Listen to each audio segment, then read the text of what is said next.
우리에게 믿음이 있다면 그 믿음을 세워가는 과정을 만들어가게 하여 주옵소서. 내게 믿음이면 충분하다, 믿음이면 족하다 말하지만 사실은 믿음은 뿌리가 되는 것이고 그 사이사이에 기둥도 가지도, 그래서 열매가 맺는 것임을 알게 하여 주옵소서. 나는 예수를 믿습니다 라고 말하며 그 행실과 태도와 삶의 모습이 가지를 맺지 못하고 열매를 맺지 못한다면 아무 쓸모 없사오니, 내가 예수를 믿습니다 라고 말했다면 그 기둥도 가지도 열매도 풍성하게 하여 주옵소서. 그렇게 살아가길 원합니다. 그렇게 사는 우리 성도들 되게 하여 주옵소서. 다시 한번 요청드립니다. 하나님, 아픈 이들을 기억하여 주옵소서. 환부를 만지시고 하나님 그들의 마음을 만지시사 환부도 고치시고 그 마음도 회복시켜 주시옵소서. 어제의 계약도 잘 마무리되게 하시니 감사합니다. 앞으로 또 1년 우리가 이 공간에서 어떤 꿈을 꾸고 어떤 일을 해야 될지 알게 하여 주시고 그 일을 이루어가는 우리들 되게 하여 주옵소서. 감사합니다. 고마우신 예수님 이름으로 기도드립니다. 아멘. 아멘. 오늘은 베드로후서 말씀 보는 날입니다. 베드로후서 1장 말씀이고요. 1장 5절부터 11절까지.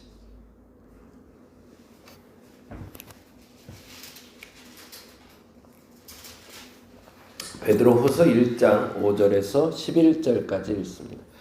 어제 계약은 잘 됐고요. 12시 반에 시간 맞춰서 잘 오셔서 얘기 잘 했는데 2년 계약은 안 된다 그러시더라고요. 그래서 어쩔 수 없이 1년 계약을 하게 됐고요. 5% 인상. 그래서 원래 법으로는 매년 5% 인상은 아닌데, 근데 이제 저희는 일단 매년 5% 인상을 좀 요청을 하세요. 그래서 내년 1년 5% 인상된 가격으로 일단 1년 사용하기로 했고요. 내년 이맘때 다시 모여서 다시 5% 협의해서 올리는 걸로 그렇게 얘기가 됐습니다. 그래서 서로 얼굴 붉히지 않고 좋게 잘 얘기하고 가는 시간이라 그래도 감사했고, 바라면 한 2년 계약했으면 좋겠다 싶은데 1년에 무슨 일이 있으려나 싶기도 하고 나한테 좋은 일이 있겠죠. 위에서 같이 기도해 주시면 감사하겠고 기도해 주셔서 감사합니다. 1장 5절에서 11절까지 우리 같이 한 목소리 읽겠습니다. 그러므로 너희가 더욱 힘써 너희 믿음의 덕의 지식을, 지식의 절제를, 절제의 인내를, 인내의 경건의 형제 우애를, 형제 우애의 사랑을 더하라. 이런 것이 너희에게 있어 흡족한즉 너희로 우리 주 예수 그리스도를 알기에 게으르지 않고 열매 맺는 자가 되지 않게 하려니와, 이런 것이 없는 자는 맹인이라 멀리 보지 못하고 그의 옛 죄가 된 것을. 그러므로 형제들아 더욱 힘써 너희 부르심과 택하심을 굳게 하라. 너희가 이것을 행한즉 언제든지 실족하지 아니하리라. 이같이 하면 우리 주 곧 구주 예수 그리스도의 영원한 나라에 들어감을 넉넉히 너희에게 주시리라. 아멘. 오늘은 신의 성품, 신성한 성품에 참여하는 자라는 제목으로 같이 말씀 나눴으면 좋겠는데요. 4절에 보니까 이렇게 되어 있어요. 4절 말씀에 이로써 이 보배로운 지극히 큰 약속을 우리에게 주사 이 약속으로 말미암아 너희가 정욕 때문에 세상에서 썩어질 것을 피하여, 그 다음에 신성한 성품에 참여하는 자가 되게 하려 하셨느니라 라고 되어 있어요. 예수 그리스도를 믿는다 라는 말의 결론지는 여기다 라고 얘기하고 싶은 게 오늘 본문 이야기예요. 예수를 믿는다, 아까 기도할 때 말한 것처럼 나 예수 믿습니다, 그래서 구원받았습니다, 그게 끝이 아니라는 거죠. 내가 예수 믿는다, 구원받았다, 그거는 뿌리, 나무의 뿌리에 해당해서 그 뿌리가 견고해야 나무가 자라잖아요. 그렇죠? 씨앗은 잘 뿌려지는 것도 중요하지만 잘 자라는 것도 중요한데, 잘 자라려면 뿌리가 건강해야 된단 말이죠. 근데 그 뿌리가 믿음, 앞서 말씀드린 그 예수 그리스도에 대한 견고한 믿음이 있어야 되는데 문제는 뿌리만 건강하면 그 나무는 아무 쓸도 없는 거죠. 그 뿌리 위에 건강한 기둥과 줄기가 만들어져야 되고 그 줄기에 많은 가지가 있어야 되거든요. 가지 많은 나무에 바람 잘 날 없다는 얘기는 있어서 가지가 적응에 좋은 것처럼 여기지만 그건 아니죠.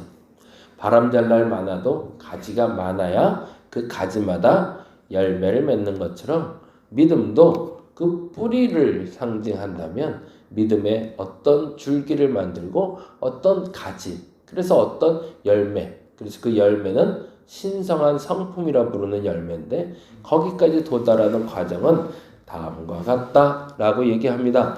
그리고 나서 그 얘기를 이제 좀 이따 설명드릴 거고요. 만일 그렇지 않은 자들, 뿌리만 있는 사람들, 믿음만 만들다가 넘어지는 사람들, 그 사람들을 이렇게 표현하고 있죠. 9절에 보니까 뭐라고 되어 있어요?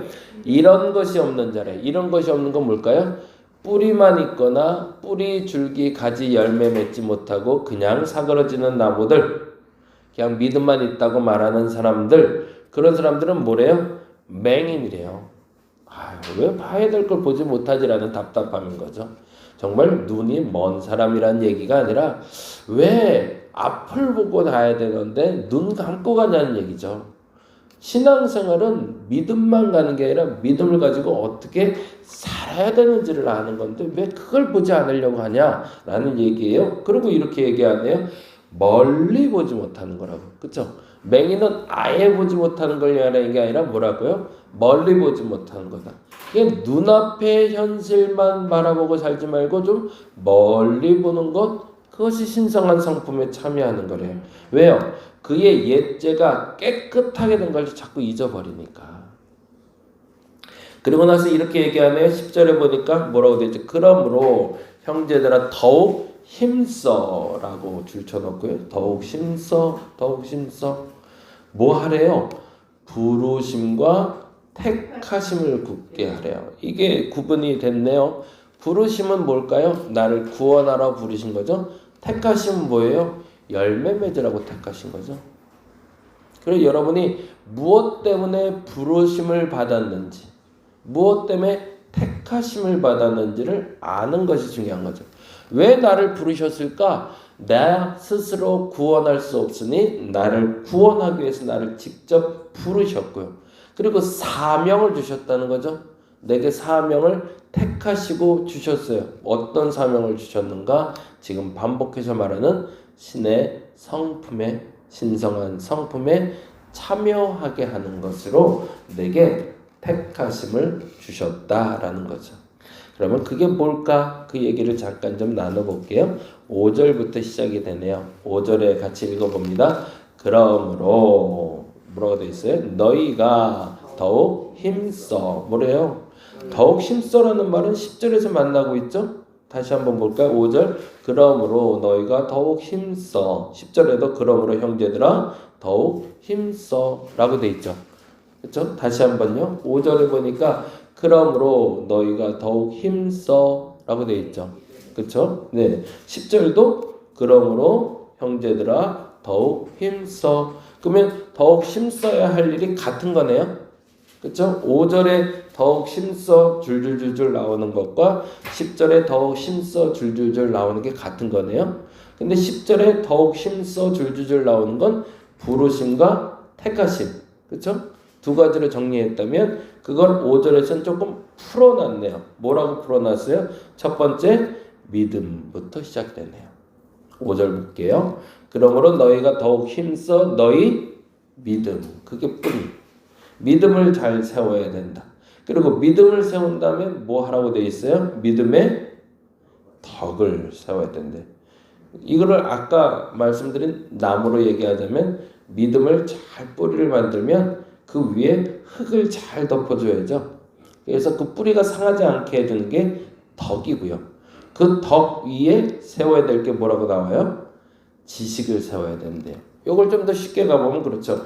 믿음 다음에 있어야 될 게 있는 게 도덕적 성품이 있어야 된다는 거예요. 지난주부터 계속 말씀드리는 건데 믿음이 있는 사람들은 알아야 돼요. 뭘 알아야 돼요? 미안한 줄 알아야 돼요. 그리고 고마운 줄 알아야 돼요. 그 도덕적 성품이 있는 게. 근데 문제는 뭐냐면 믿음이 있는 사람이 덕만 있는 경우가 있어요. 그걸 뭐라고 얘기할까요? 그냥 착한 사람들이에요. 믿음이 있으면 사람들이 참 착해요. 그래서 참 고마워요. 근데 착한 걸로 끝나서 해코지를 많이 당해요. 그래서 무조건 용서해줘야 되는 줄 알아요. 누가 나를 해코지를 하든 누가 나를 괴롭히든 아유 예수 믿는 사람인데 참아야지. 예수 믿는 사람인데 그냥 다 용서하는 거지. 아니에요. 근데 안타깝게도 여기에 머무는 사람들이 있어요. 그래서 뭘 하냐면 믿음을 견고히 세운다는 미명하에 그 기준하에 그냥 착하게만 살면 되는 줄 알아요. 그거 아니라는 얘기를 오늘 본문에서 하는 거예요. 근데 중요한 건 있어요. 믿음을 가진 사람들은 기본 전제로 착하게 살아야 돼요. 그런데 착하게 살 때 이렇게 살라는 겁니다. 그 위에 하나 더 씌워야 될 게 있다는 거. 그게 뭐예요? 지식이래요. 지식은 뭘까요? 분별하는 거거든요. 그냥 용서해주고 그냥 참는 것이 성사가 아니라 어떻게 해야 되는 거예요? 잘못된 건 잘못됐다고 구별할 수 있어야 되고 아닌 건 아니라고 말해줄 수 있어야 되고 그리고 해야 될 건 반드시 할 수 있는 게 믿음의 사람이라는 거죠. 여러분 착해야 됩니다. 믿음의 사람들, 성도들은 원래 착해야 돼요. 나쁘면 안 돼요. 그건 원래 기본 성품이어야 되는 거예요. 근데 그 이전에 먼저 가져야 될 게 믿음이고 믿음 위에는 착하다고 여겨지는 성품이 덧입혀져야 되지만 그 착함은 약함이 아니라 이걸 알아야 돼요. 착함은 약함이 아니에요. 착함은 강함이어야 돼요. 뭐 때문에 강해질 수 있을까요? 아닌 건 아니고 맞는 건 맞다고 말할 때 강해질 수 있는 거거든요. 그 힘이 바로 지식이라는 겁니다. 그리고 나서 뭐라고 얘기해요? 지식 다음에는 절제를 얘기하네요. 왜 지식 다음에 절제인지가 참 재밌어요. 왜 그러냐면요. 지식을 갖게 되면 착한 사람이 지식을 갖게 되면 좋은 일을 많이 하긴 하지만 그 다음에 교만해질 수 있거든요. 자꾸 누군가를 다스리려고 그러고 가르치려고 그래요. 그게 또 착한 사람들, 좋은 사람들의 특징이에요. 왜냐하면 내게 좋은 게 자꾸 보이니까 자꾸 뭐를 해주고 싶거든요. 그러다 보니까 무슨 일이 벌어지냐면 사람들은 자꾸 가르치려고 들어요. 섬기려고 하지 않고 어느 순간부터. 그래서 그때부터 해야 될 게 뭐냐면 아우 저걸 말해줄까 말까? 저렇게 하는 게 맞는데? 라고 탁 보이는데도 조금 참아줄 수 있는 마음이 필요한 거죠. 왜? 그 다음에 이 말 때문에 그렇죠. 뭐 때문에? 절제를 그 다음에 인내죠. 조금만 기다려주면 알아서 할 수 있는데 그 조금 기다려주는 걸 못하는 거죠. 아이가 실수를 할 때가 있어요. 그러면 그 즉시 혼내야 될 때가 있고요. 기다려줘야 될 때가 있어요. 그때를 놓치면 아이는 병들어요. 신앙도 마찬가지라는 거죠. 그리고 그 다음에 이렇게 얘기하죠. 인내 후에 경건, 경건 후에 형제 우애, 그리고 형제 우애 다음에 사랑이라고 이야기하고 있습니다. 그래서 인내, 절제 다음에 인내와 경건과 형제 우애와 사랑은 개인의 덕이 아닌 공동체의 덕을 얘기하고 앞에 믿음, 덕, 지식, 절제까지는 개인의 덕을 말하고 있어요. 스스로가 믿음 위에 착함, 덕을 세우고 약해지지 않도록 지식을 세운 다음에 교만하지 않는다면 누군가를 기다려주고 그 사람을 거룩하게 만들어 형제 안의 사랑과 진정한 이 사랑은 아가페를 얘기합니다. 하나님의 사랑까지 도달할 수 있다라고 얘기하고 있는 겁니다. 그래서 하나님이 나를 부르신 이유는 믿음 안에서 구원하기 위해서입니다. 근데 거기가 결국의 종착역은 아니에요. 그 구원받은 사람들이 이렇게 살게 하는 게 목적이라는 거죠. 그래서 여러분에게 오늘 요청드리고 싶은 건 이 두 가지는 했으면 좋겠다는 생각이 들어요. 착해져야 된다. 근데 착함은 약함이 아니다. 이 두 가지는 꼭 기억해 주시기 바랍니다. 그리스도인들은 착해야 돼요. 근데 약한 사람들이 아니에요. 어제 한번 연락이 저희 이제 이번 주일날 예배드린 걸 봤나 봐요. 그래서 연락이 오셨어요. 우리도 초청을 하려고 준비한다고. 근데 신청을 했는데 연락이 안 온대요. 그렇다고 막 속상하다고 연락이 왔어요. 그래서 우리도 그분들 초청하려고 7월 달에 신청했거든요. 그러니까 7, 8, 9, 10, 11, 5개월 만에 우리가 연락받고 온 거예요. 근데 그분도 요번 주에 신청하셨나 봐요. 그러면서 연락이 안 온다는 거예요. 조금만 좀 기다려봐요. 그 개척교회 목사님이거든요. 그랬더니 그 다음 얘기가 좀 마음에 좀 걸렸어요. 우리는 더 작은 교회라 안 오나 봐요. 연락도 그러더라고요. 그럴 생각 할 필요가 없거든요. 더 작고 더 크고 나 스스로가 약해질 필요는 없어요. 겸손해질 필요는 있지만 스스로를 약하게 만들 필요는 없다는 얘기죠. 우리가 할 수 있는 착함 가운데 그 강함이 지식으로 쌓여지셔서 건강한 신앙 만들어 가셔서 신의 성품, 소위 그 사랑의 성품을 만들어 갈 수 있는 저와 여러분 되시기를 간절히 바랍니다. 기도하겠습니다. 기다릴 줄 아는 것도 중요하고 인내해주고 경건에 이르러 사랑을 이루어가는 게 맞습니다. 근데 그 전에 개인적으로 착해져야 됩니다. 착하지 않은 그리스도인도 참 많습니다. 믿음 위에는 착함이 전제가 돼야 되고 그러나 그 착함은 약함이 되어서는 안 됩니다. 우리는 약한 존재들은 아닙니다. 그런데 착함이 약함이 돼서 괴롭힘의 대상이 되고 누리지 못하는 대상이 되는 어리석음이 있습니다. 괴롭힘을 당할 만큼 약해지지 않게 하여 주시고 누리지 못할 만큼 어리석지 않게 하여 주시옵소서. 감사합니다. 고마우신 예수님 이름으로 기도드립니다. 다 같이 기도하고 돌아갑니다.